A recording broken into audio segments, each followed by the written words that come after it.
आसन ग्रहण करावं अशी मी विनंती करतो.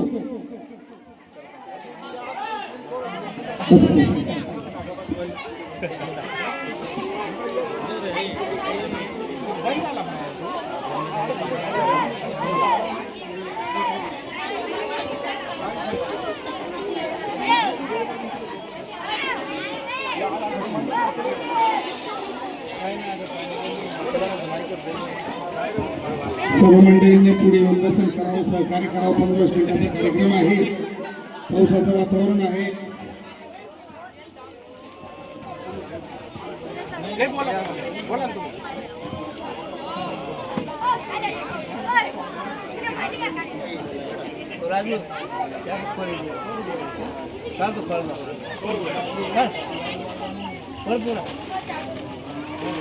महाराष्ट्राचे कुलभूषण छत्रपती शिवाजी महाराज, विश्ववंदनीय परमपूज्य डॉक्टर बाबासाहेब आंबेडकर, महाराणा प्रतापजी, चित्तोडगड नरेश, हिंदू सूर्य, महात्मा ज्योतिबा, महात्मा क्रांती, महात्मा ज्योतिबा फुले, वीर एकलव्य भगवान, माता शबरी, माता रमाई, माता भीमाई, माता गौतमी, माता प्रजापती, माता जिजाऊ, माता सावित्रीबाई फुले यांच्या त्यागाला मी प्रथम पंचांग प्रणाम करतो.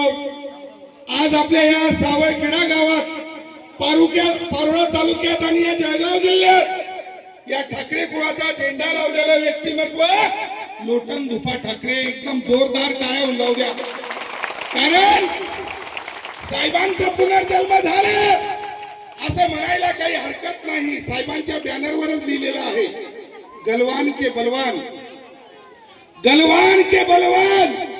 कारण गलवान घाटीमध्ये सर्वात मोठा अटॅक आपल्यावर केला होता त्या हरामखोर चायनीसांनी, आणि त्यांना मुंतोड जबाब देणारी पलटण म्हणजे 16 बिहार रेजिमेंट. त्या 16 बिहार रेजिमेंट मध्ये हा भाऊ, गरीबाचा लेकरू, आदिवाशाचा पोरगा आज झेंडा लावून आपल्या या मातृभूमीमध्ये आलेला आहे. निश्चित रूपे मी सांगतो की प्रसंगाभावी मिलिटरी मध्ये, पोलीस मध्ये, पॅरामिलिटरी फोर्स मध्ये जाणारा कोण असतो? तो शेतकऱ्याचा मुलगा असतो. त्याचा बाप त्या काळ्या मातीशी लढत असतो आणि मुलगा तिकडे बाउंड्रीवर प्रहरी असतो. म्हणून जय जवान जय किसान. तुम्ही मला सांगा, त्याच सैनिकाचा बाप तिकडे काळ्या मातीशी झुंज देतो आणि या पावसावर तो अवलंबून असतो. आणि ज्या वेळेस त्या शेतकरीच्या मालाला भाव भेटत नाही, तो बिचारा आत्महत्या करतो. आणि त्याचाच मुलगा बाउंड्रीवर प्रहरी आहे.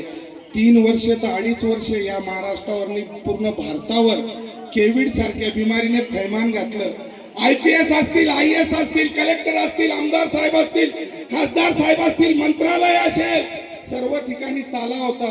पण तुमच्या शेतीला ताला लागला का? नाही. तो शेतकरी संघर्ष करत होता आणि त्याचा मुलगा बाउंड्रीवर उभा होता. कधी न थांबणारं कालचक्र म्हणजे जय जवान जय किसान. आपण नोटा खाल्ल्या का? आपण अन्न खाल्लं त्या कोविड मध्ये घरात बसून. ते अन्न कोणी कमावलं? माझ्या जगाच्या पोशिंद्याने, माझ्या या देगाच्या शेतकरी राजाने. तो शेतकरी राजा